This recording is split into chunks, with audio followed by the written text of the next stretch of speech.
Welcome to the 30 Under 30 live chat. My name is Mark Spiegel, and I am a 30 Under 30 alum. I'm the founder of Make Your Own Ball Day, and I'm currently a director at South Central Soccer Academy in Indianapolis. I'm going to be your moderator for today's discussion. Today's panel of 30 Under 30 participants will be discussing changing the mentalities of coaching with the recent small-sided and birth year changes. But before we get started, let's hear from our panel. Becca, you want to go ahead and introduce yourself? Sure. Hi, my name is Becca Madison. I'm a program director for the Berkshire Soccer Academy for Girls, which is a unique organization. We are an all-girls overnight soccer camp. Great. How about you, Kaylin? Hi, Kaylin Bailey here from Phoenix, Arizona, and I work in youth soccer with Sereno Soccer Club and also do some college prep and college placement for the club.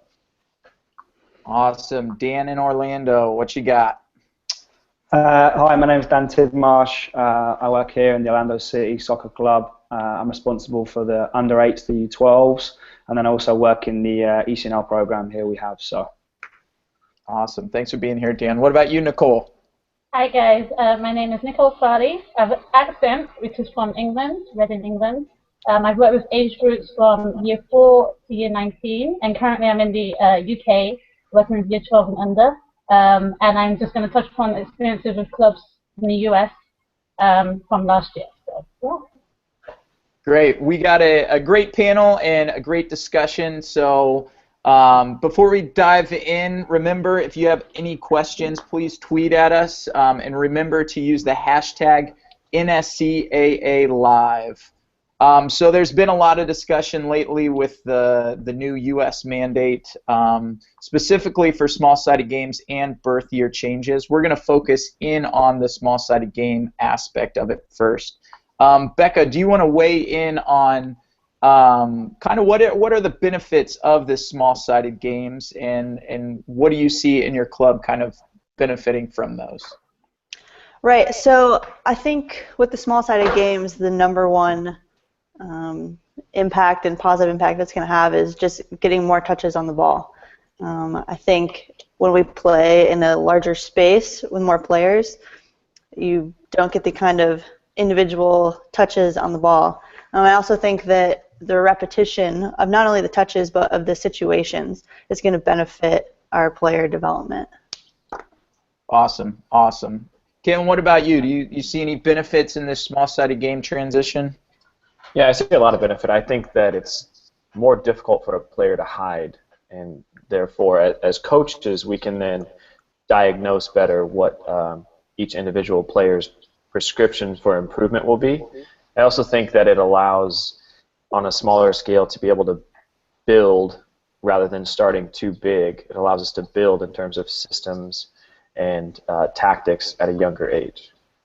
Kaylin, can you talk more about a player, not allowing a player to hide? What do you want from players at young ages that maybe small-sided games can bring out?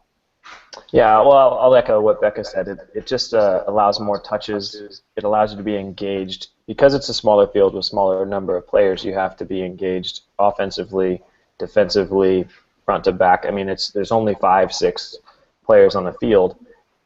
So you are forced to do your job because you will stand out because there's not that many players to watch. A coach now has to watch half the players, which is easier for a coach to be able to see and figure out what is needed for each player to then implement in training. Great, spot on. Dan, you are working with the younger age groups down in Orlando. What do you see as the small-sided game benefits?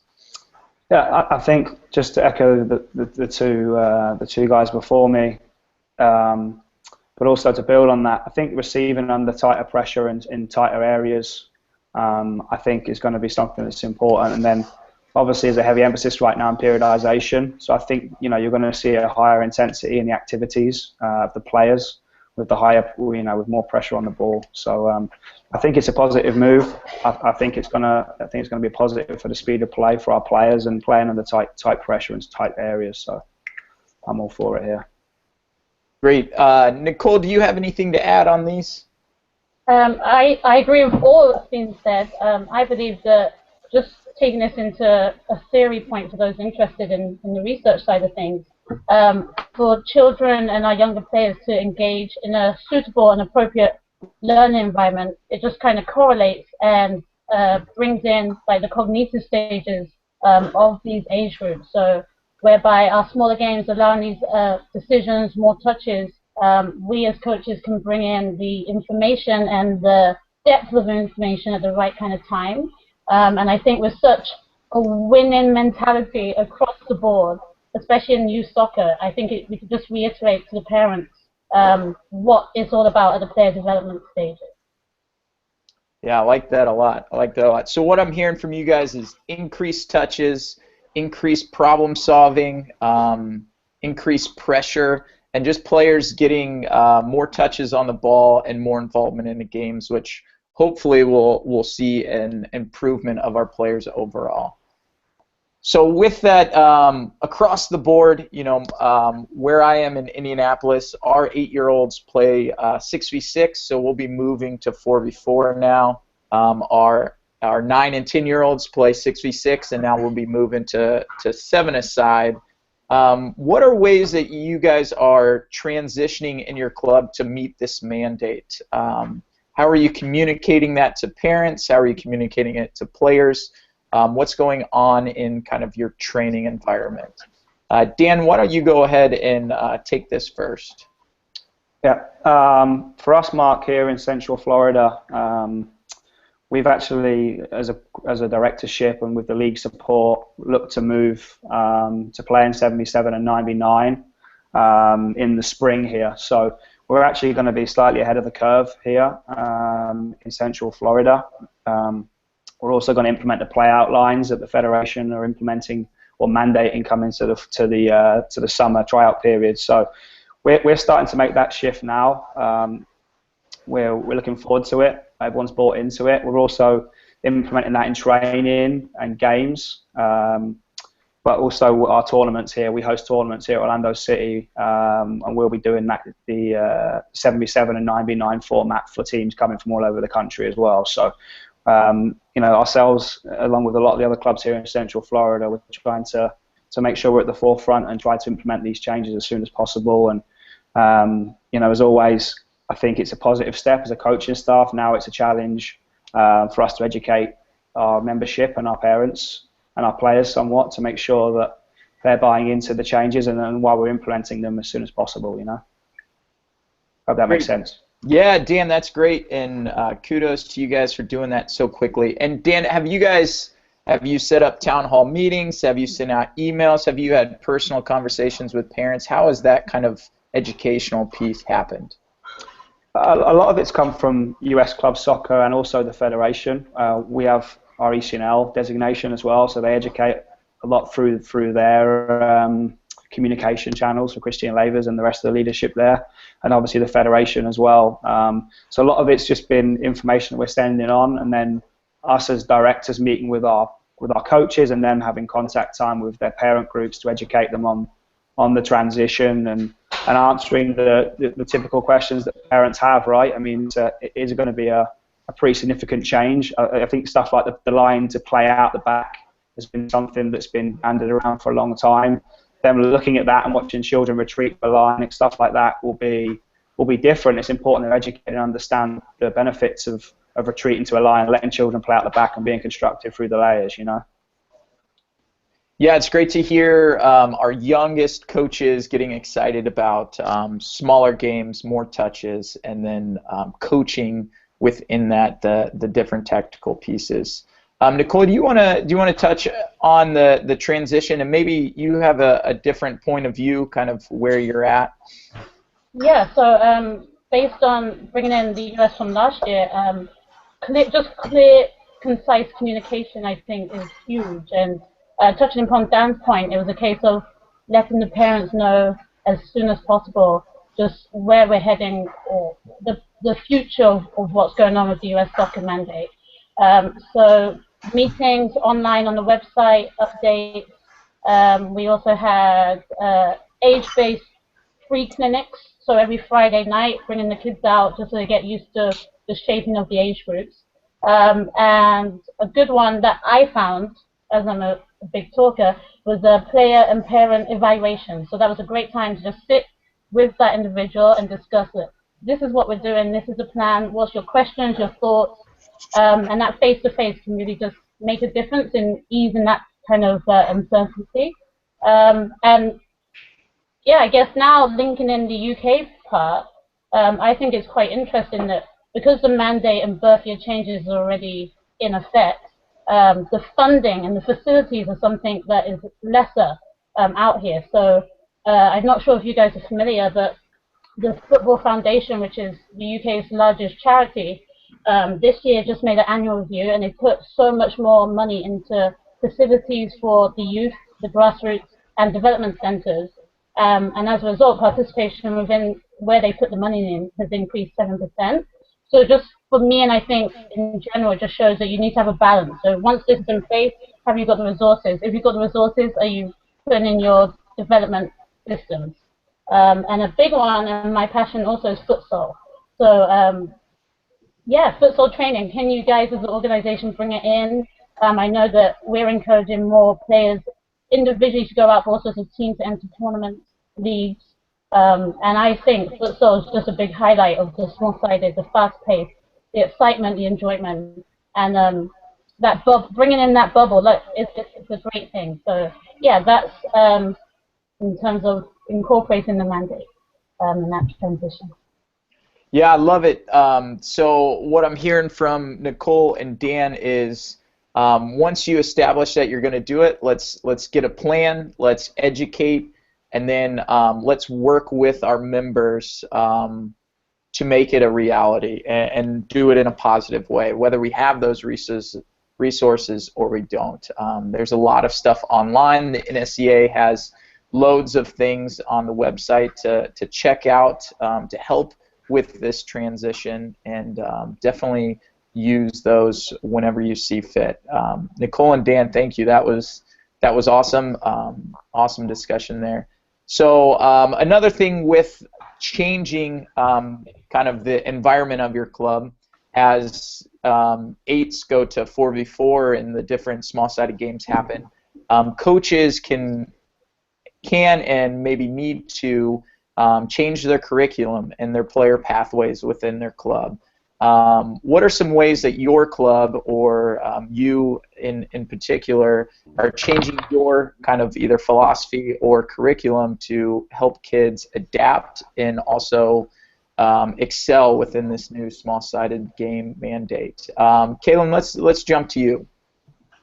Yeah, I think the first thing to do is just embrace it. I mean, these are the mandates, and this is what's happening, and so we can't change it. And whether you agree with it or not, let's embrace it. And I think that what it comes down to is the training environment. It's going to make the training progression, not necessarily just the day-to-day progression or the week-to-week progression, but the year-to-year progression, much more simple for the player to adapt to. Now, it's very clear. We know exactly what the timing is from age to age and when they're adding a player and growing, and obviously with those things, you can talk about things like tactical lines and defending together and things like that. Those are things that I feel like a lot of clubs have missed at the younger ages. Because of this, we can now be a lot more systematic with how we train in knowing that, okay, this is going to be a simple transition from this year to the next year. Also, like I had mentioned earlier, the ability of the coach to be able to really evaluate on a micro level each player, because there are fewer players on the field, will allow that coach to then work with the individual player and give them sort of the prescription for improvement. And so I think that will help the coach-player relationship as well as the player in their ascendance and their getting older. It will help them transition every year, which will allow us to coach at a higher level at a younger age. Great.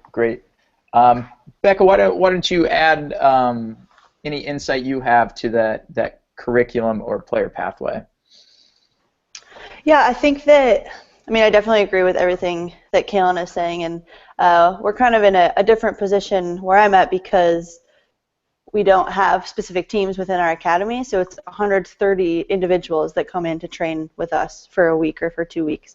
So I think that with our curriculum, we're very process oriented, which I think is what the small-sided game is playing into, of focusing on player development and not focusing it on the results right away. So it's reaffirming for us, but it's also helpful because I now feel like the individual improvement that we're looking to have in that week or 2 weeks when the girls are with us is like aligning with what the other clubs are doing now. So now I feel kind of our mission is helpful for when somebody comes in and we are playing the small-sided games at camp, that it's exactly what they're used to now. And so I think that it's just kind of going to breed development, and it's really going to align from club to club what they're doing. And I think that overall is going to be beneficial for player development. Great. Yeah, it sounds like just like in the educational system, we have curriculum set up that when you're a first grader, you learn this, and then in second grade you learn this, and that we know that these competencies are being matched and being tracked. So I love, each of you touched on evaluating your players and then creating those plans. And I love that even though Becca is a little bit outside of the club system, that they are still, the St. Louis Cardinals say, trust the process. She's trusting that process, that at this age, at this developmental stage, this is what that player needs, and that she is helping develop our players in that small-sided atmosphere, but with the intent of success at a bigger stage. So bravo to you all. That's awesome. So now we're going to touch on the hardest part of the live chat. There's a lot going on, and for those of you who are tuning in to hear kind of the perfect end-all, be-all, you do this and everything will be good, I'm not sure that we're going to have that. We are going to have a real conversation about kind of how we see the birth year change, and then more importantly, we're gonna try and establish ways that we are fundamentally moving forward, how we are going to address it this spring and for tryouts and next fall. So with the birth year changes, do you guys want to talk about kind of your initial reactions? Was there confusion with you, with your coaching staff, maybe even kind of your membership? Let's see. Let's stick with Becca. You wanna start with that? Yeah, I think my initial reaction was like, finally. I think that in the same with the small-sided games, unifying a system is only going to help make the process better for all of the players coming through. I think right now there is a lot of confusion because no one knows what age group they're going to belong to as clubs start to make the shuffle, but I think in the long run that it's going to be one of the better decisions that U.S. Soccer has made in terms of getting toward a better system to improve our players. Okay, great. So Becca, yeah, I love that optimism. There are people that believe that, and there are people that are really frustrated and are asking those questions about why are non-academy clubs having to do this if that middle of the road player and not that elite player is not being benefited. Dan, what do you think on this topic? I wasn't surprised. I thought it was going to happen. But obviously, it's going to have serious implications on the college recruitment process. And probably our biggest, just talk about again from an Orlando City perspective and an ECNL perspective, our group of current U16s who are 99s, that birth year is probably the hardest hit by it. So I think that, again, I think the largest denominator, i.e. the federation, that they do pick the national team by birth year, and they're top of the pyramid. So I think that was always going to come down the line at some stage. I think it's positive for us. We're a larger club, so we don't really have holes, if you like, in our club. We're pretty comprehensive from, U4 to U18, we feel actually breaking our teams up and mixing up will be a challenge for the players, but also help us to have some of the smaller clubs in the area will struggle, right? I mean, it's the reality. They may have a very strong U14s and then maybe they U16s, but then there's a gap when that team fragments and splits. Those players are going to have to potentially find anyway, different environments and make sure they're challenged. But again, just on a negative effect, really, to try to speak on the other side of the fence, that 99 age group who are current U16s, that's a big concern of ours right now as next year we'll have a U19 in the ECNL, which will be a 98, 99 group. Difficult for some of those younger 99s to penetrate into that top group, and they may have to then play outside of the ECNL platform, which presents some challenges for us. We're pretty comprehensive, so we are competing in Region 3 and the ECNL. But that would probably be a negative for us on our side of the fence, Mark, if from a Orlando City perspective, also probably from an ECNL perspective. That group of players is one that we're looking to try and find a solution for sure. Yeah, and I think, Dan, you touched on it, kind of maybe the changing landscape of U.S. soccer moving towards those bigger clubs, and kind of the negative effect that it might have on those smaller clubs, and who's left to kind of pick up those pieces or make sure those kids are still able to play and develop. Nicole, why don't you kind of throw out your reactions of what you think about the birth year? Yeah, so my thought is it's a good move. I think that it's logical in moving forward. In saying that, though, hearing Dan's point and thinking of that group, there's always something with these changes where it affects someone in a negative manner. But I think in the bigger picture, it's going to prove effective. However, at this moment in time, I think with some of these changes, there might be some difficult things that happens with it. I think my initial reaction at the time was, oh my goodness, what is everyone going to say about this? The parents, the players, the organizations who have different opinions, and I think this is where the federations and all involved in that higher scale have to kind of combine and be under the same umbrella to make this transition moving forward just that little bit more easier and coherent through. And also, I just was reading a US Youth Soccer article, and it just mentioned that, and this makes it all the worthwhile, that 208 countries already follow this mandate. So that's just saying, it's important that for the US to compete from all levels, and I mean, you already have the athletes, so just to be on that stage, I think it just shows your awareness of global thinking. And when you guys get really hot in the next couple of years, I think all the other countries are going to be very scared. You produce the best. Nice. Kaylin, you got anything to add? Well, I think most of my experience so far has been dealing with the membership, the parents, and I think a lot of their anxiety stems from what's the fear of the unknown. It's going to cause teams to split, and that's just the reality of it. I personally coach the 01 age group. Half of them are actually 00s, and so it might mean some more shuffling, and shuffling between clubs is something that's a popular thing, especially here in Phoenix. There's a lot of great clubs here. I think the reality is we have to be matter-of-fact with parents. This is what it is. This is what we're going to do. And then the parents can make their decision as they feel appropriate and what's best for their son or daughter. The flip side of it is I spent 7 years in the college game, and what was most difficult for me was I never think of student athletes by their birth year. I think of their graduation year for high school.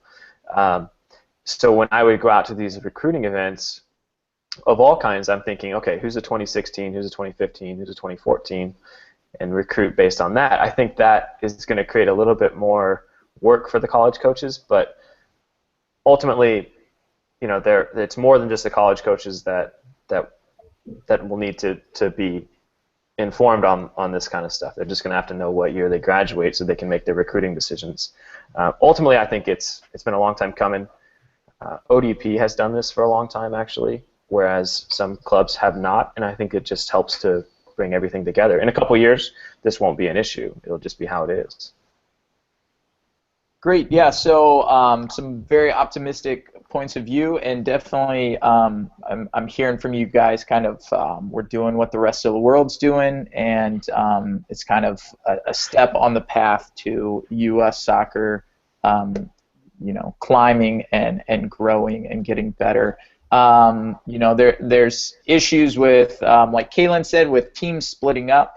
There's issues with, the smaller clubs and how they're affected. There's issues with kind of that relative, that age effect of, I was born in October, so the club system, like, it benefited me, and I kind of got the good side of that relative age effect, and now we're kind of transferring that to that January, February, March area. So in terms of players that I have some U10s who will jump next year and skip their U11 year and go to the U12 year. How are you guys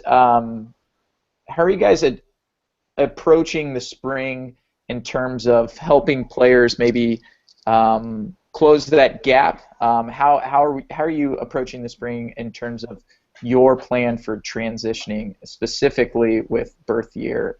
Dan, do you want to jump in on this one first? Yeah, absolutely.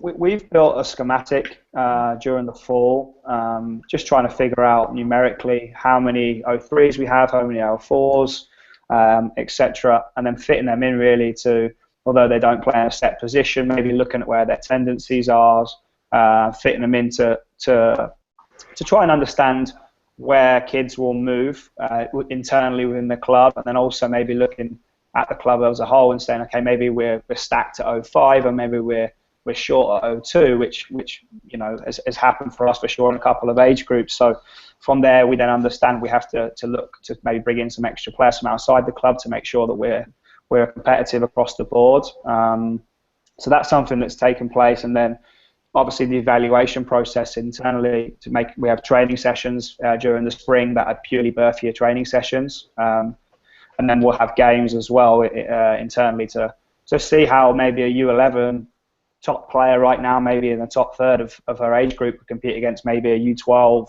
player who maybe is on the second team. And when that all balances out, like you said, with the relative age theory. So that was it. I mean, just again to try and, from our perspective, the only thing that disappointed me, Mark, I felt was, I'm not sure it was a positive move for the Federation making 04s for 11v11 next year. That would be one thing. I saw John Curtis tweeting on it yesterday, and I really echo his sentiments, really. I think that was a poor move.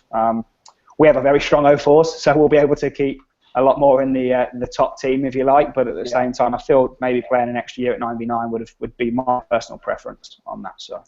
Great. And Dan, real quick, could you, what do you mean by like a birth year training session or birth year practice?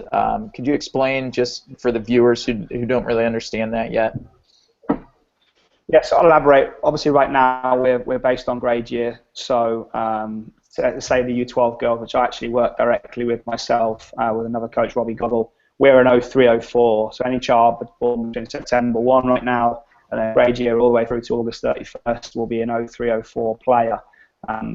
Take the U13 pre-Chanel group we currently have with Coach Dan Nolan with our pre-Chanel. Any child right now born in January 03 to July 31st, 03 will essentially be competing with the older children who are playing 03, 04 right now on their grade year. So those kids, and you touched on it, Mark, as well, that August to December, they're probably they are the most hard hit by this, whereas they've always been the top age groups in terms of their age, not only their physical development, but their mental propensity to take on information. 12 months is a long time, a big difference or a big disparity from someone born 12 months earlier. So now we're having 3 sessions during the spring where you'll have all the kids from January to December training together and playing games together, just for the coaching staff and also the players and the parents to see, oh, hang on a second, I didn't realise I'll be actually competing with these kids from differing teams,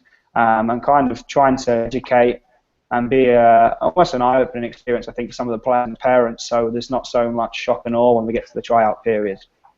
Great. Does that help, Mark? Yeah, that's great. That's great. I think that'll that'll just clarify. That's something our club's doing, and we see that as a best practice, and a lot of clubs around Indianapolis are doing so. Just wanted to clarify that. Becca, why don't you jump in? Are you seeing more kids coming to your program seeking out kind of extra help? And is there an added pressure with kids that are kind of jumping, say, from a U10 to a U12, and they're looking for you to help with that gap? Yeah, it's definitely a discussion that we've had with some parents. We actually have a Facebook group that's specifically for parents of their kids who have come to camp before or kids who are thinking about coming to camp to kind of prompt discussions, and this has been a thread that's been on there that a lot of parents have jumped into. And there is definitely a concern for parents that are, my daughter plays U12 and now she's going to go and play U14, or they don't even know what age group she's going to play in. Or we had one parent specifically say that her daughter is now going to be playing with her teammates' older sisters. So it definitely is a concern, I think, for some parents of having an inappropriate challenge, perhaps, of progressing too soon before they're developmentally ready to jump in with those kids who might be bigger, faster, stronger. I would agree with what everyone else has said, though, that my kind of response to them is, it can be challenging at the beginning, certainly, but I think in the long run that it's going to be great. And interestingly, a lot more of the concerns that I've been hearing have been from a social standpoint, kind of what Kaylin was talking about of, I'm getting separated from my team, and these were all my friends, and now I'm not playing with my friends. Or, does that mean they're going to a different club now, and is there a spot for me at my club now? So I think it's also had not only developmental repercussions of, fears of how that's going to go, but also social repercussions in that sense of that support system that you have from your team that's going to change now. And if you're, on a new team now and you're playing 2 years older, how does that kind of impact a player? Yeah, I think that's great, Becca, and I love what you were talking about is, yes, it is about the technique and the physical side of soccer, but it's also that social, can we create long-lasting soccer players that whether they end up, going from an A team to a B team, who are still motivated, who still enjoy the game because of the players and the coaches and the atmosphere that we're creating. I think that's great, and I think that's an issue that we as coaches need to address with parents, is to try to take that pressure away from those kids that feel that pressure of jumping and saying, you might not make up that gap if you're going from first grade to third grade right away, but our hope is with a new curriculum that you're going to catch up by maybe fifth grade. Nicole, you want to add in any thoughts on that? Yeah, I just tie in the last point, and I think the beauty of this game is, besides the gameplay, the sport in general just offers so much. So maybe it might be a case for parents or whoever it may be to just recognize that, okay, yeah, they have to meet new friends. If you go into a work environment, you have to meet new people. If you're doing tasks and someone puts you into a group or even a coaching course, you have to meet new people. So I think that the benefits of this beautiful game is just, there's so much more. And the beauty of soccer or football is that you can have the smallest player and that giant. And this little player here has got all the skills, or this little player has got the speed of play right down. So I think that there's so much more outside that if we could start maybe highlighting those positives would be huge in just trying to help change the mentality for those that are struggling with the player development and the age group idea. But yeah, no, I think that's the main point, just selling the other aspects that may be hidden or haven't really been thought about. And like we know just from basis of the Premier League that those that peak at different ages, Gareth Bale, the great Messi, it's just all there for the relevant attachment to the game. Great. Yeah, I think you nailed it. It's that I saw a great article. It talked about the talent that whispers versus the talent that yells, and kind of that late bloomer. So we're kind of running out of time, so we're going to bounce to each of our panel. Again, these coaches are our NSCAA 30 under 30. They are up-and-coming coaches who are doing great things in the soccer world. Look for their names. Definitely check out what they're doing at their clubs. Reach out to them. I've only got to meet them a brief time, but they seem really great, and as coaches, we love to share things. So if you heard something that Becca's doing really great at, or Dan touched on that you want to hear more about, shoot them an email, tweet at them, something like that. So I'm going to send it around the horn, and then we'll get out of here. Let's start with you, Becca. Any final words? Any bits of wisdom? I don't know. I think the more that we can remain positive as these changes happen, I think the smoother that it's going to go. A lot of parents will look to see how the coach is reacting, and I think how we carry ourselves through these changes is going to make a big difference of how the transition goes. Great. I think I put Becca on the spot right there. Becca, thanks for that. Kalen, you're up, man. Yeah, it's exactly what Becca was saying. One of my former mentors and bosses, Brian Tompkins, longtime head coach at Yale, he said, with regards to parents, you just have to be matter of fact with them. You have to give them the facts. You have to tell them exactly what's going to happen, and you have to then encourage them and give them, a positive path. You can't just tell them how it is and then this is what's going to happen and leave. You have to describe to them what's going to happen next, and it's not going to be all bad. Nicole touched on making new friends and getting a different ride to practice. But I think what would be really great is the idea of having a new coach. I think hearing a different coaching point from a different voice can help your development. I think that could be a positive thing. And so just some of the ways to frame it for some of the families. I'm dealing with that question a lot. What's going to happen to my kid? And it's not going to be all bad. I promise if they continue to work hard and play the game that they love, it's going to work out the way it's supposed to. Great. Awesome. Thanks, Kalen, for your thoughts and insight today. Dan, why don't you go ahead and impart some wisdom on us? I'm not sure about that, but for me, I think you can look into systems and styles and changes in birth year shifts and SSGs, etc. And I do think they're positive changes, but most importantly, I think the cream will always rise to the top. And for me, the bigger emphasis is on trying to educate our coaches and try to put the best coaches with the younger age groups, which I think hasn't happened for many years across the world. But definitely in this country, I've seen a shift in recent years of better coaches at younger ages, and I think these changes are going to help to enforce development. I think that, again, it's easy to look too much into small-sided game changes from 6v6 to 7v7 or 8v8 to 9v9. I mean, for me, it's something we have to manage and move through. But I just like to say I think it's good. I think it's positive as a framework, but more importantly, it's important to get the best coaches in place more than worrying too much about systems and styles and what size pitch we play on. I think above and beyond. So, and thanks everyone for joining the panel as well. Before we go offline, I want to thank all of the guys that have tuned in and everyone that's been on the panel with me. So thank you very much. And you, Mark, you've been brilliant. Nice, thanks, Dan. And finally, Nicole, what you got? I don't think I can beat any of that now.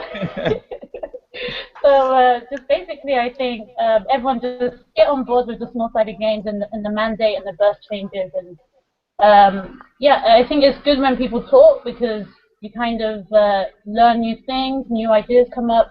I just think that communication has to translate from the coaching staff and up to the coaching staff down to parents, players, and then the big dogs at the top, and just hopefully they find that that ground where we all sing from the same community. So yeah, thank you all. I think that's it. Thanks, Nicole. So unfortunately, we're all out of time for today. We went a little bit over, but we had a lot of fun talking about the small-sided games and birth year changes. We heard words like systematic and evaluate, transparency and adaption. we heard young coaches encouraging us to stay positive and to plan and to educate and evaluate and stay on top of things.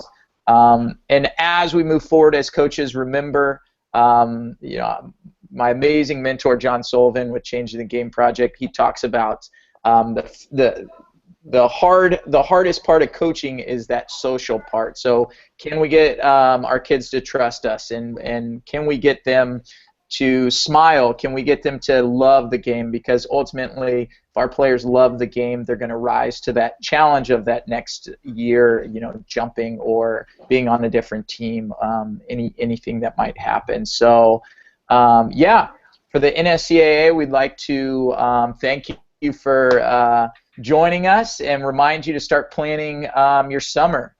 Get out and get coaching. So we got some great coaching education. Check out the master's course schedule today. And for some of you guys that have been tweeting in questions, we have the NSCAA is a huge resource of articles to help you kind of, some people were asking about selling the small-sided games and the different benefits. Log on there and find those articles and show your membership and start to educate them today.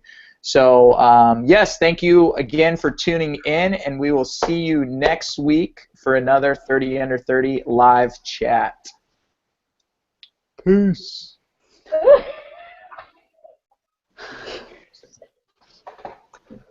I'm just